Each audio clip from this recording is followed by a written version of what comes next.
As Rutgers gets set to host Purdue in a homecoming matchup this weekend on Big Ten Network, we welcome in a special member of that Scarlet Knights program, former defensive tackle LeGrand, also a BTN analyst. Now, Eric, you were saying before the mood is good for Rutgers fans. They finally snapped that 16-game Big Ten losing streak.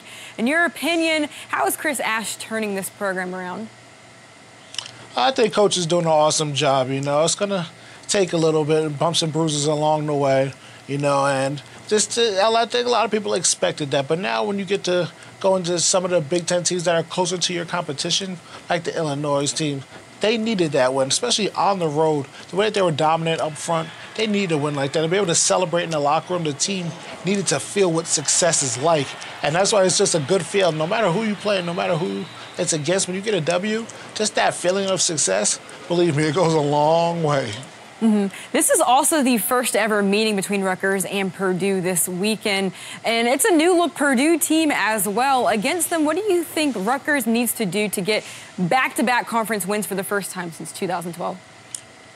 Coach Brom has those guys playing really well over there. In order for the Scarlet Knights to be successful, first on the offensive side, they need to be able to run the ball with their four-headed monster, I should say, now at running back. All four running backs scored a touchdown last week, but they need to be able to run the ball, dominate up front, and be physical with this Purdue team because their defense is causing takeaways. I believe they have a takeaway in 7 straight games, so they need to protect the ball but also be able to run the ball at the same time. And then on the defensive side, they have to get negative plays. They got to get Purdue out of their rhythm when they're lining up and running the ball. And you want to set them up with not third and manageable, but with 3rd and 8+. And that's where they need to start off with negative plays on first down. Get them with a 2nd and 12. Get them to get a penalty, things like that. If they can do that, I think the Scarlet Knights team will be very successful tomorrow. As you've watched the Scarlet Knights this season, what have you been most impressed with from this team? Honestly, it's just to see some of these new young guys out there that are, coming now into their role of the offense, like a Raheem Blackshear. I said that's going to be my guy for many years to come. I think the Scarlet Knights need to get him the ball a little bit more. He touches it maybe 2-3 times a game. I think if he gets it close to 10 times a game, we'll be able to see what that kid can really do. He showed a little bit of it last week versus Illinois, versus Morgan State this year. He also came out and had really a coming-out party, but get that boy some more touches. I'm telling you, he's going to be something special for years to come.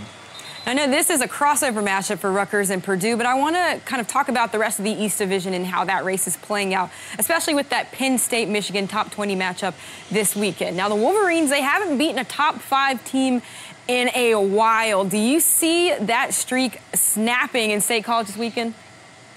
It's going to be tough for Michigan, but that's going to be some big boy football right there, and I'm really excited to watch that game. The Penn State offense versus Michigan's defense. Michigan's defense flies around. They get after every quarterback they play, after every running back, so it's tough. But Saquon Barkley is a Heisman talent, and to be able to see him on the offensive side, I think that's going to be awesome going against that Michigan defense in Happy Valley with those 110,000 people screaming, cheering.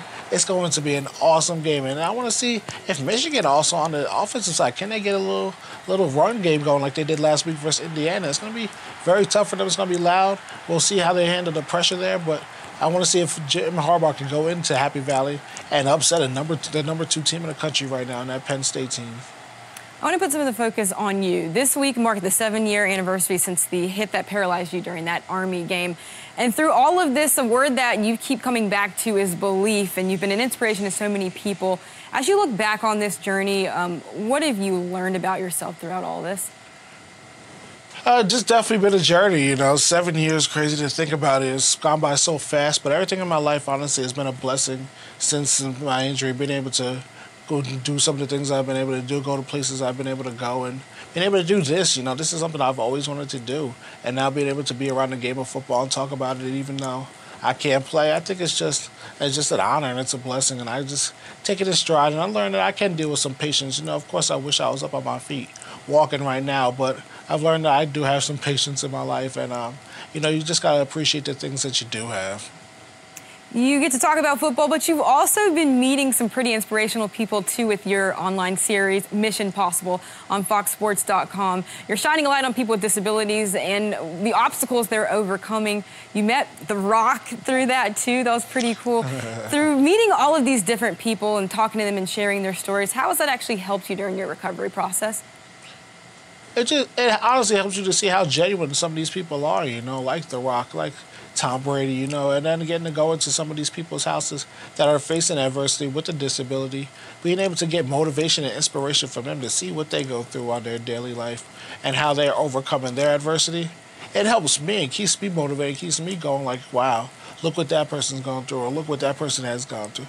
Can I have actually handled that? And then you lean on each other for motivation, and then you try to bring somebody along the way that maybe that might help them, like The Rock or Tom Brady in the New England Patriots team. You know, just so many different opportunities that show has brought into me. It's been pretty incredible, and I can't wait to, you know, get going again. It's a pretty cool show. If people haven't seen it, I tell them to check it out. Eric, thanks so much for the time, as always. Hey, thank you, guys.